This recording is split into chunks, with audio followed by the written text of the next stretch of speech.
So I made this little shelf out of a piece of a breeding bin, I guess you call it, just to put the snails on top of, just so that they didn't end up down into the gravel before the little pea puffers could find them. I thought it was a pretty good idea, but pea puffers can't seem to figure it out. They keep attacking the bottom of the plastic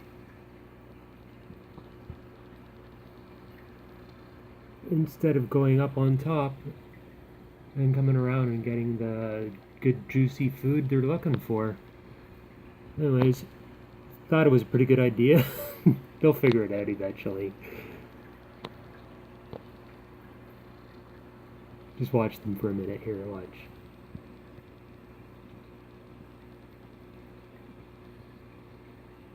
I can't get that snail. Oh, let me try. Nope.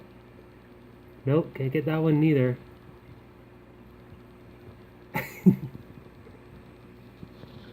Oh. It's funny, you put a couple snails in a piece of plastic and no other food. And, oh, everyone else decides that it's feeding time. And they all come out. Oh, there goes one of the snails going to the earth. They'll be found eventually. I just wanted to share my little idea. I thought it was pretty good. Keeps the snails up off the ground for a while, and once the pea puffers figure it out, the pygmy puffers figure it out, they'll come over the top. Maybe I'll lower it a little bit next time.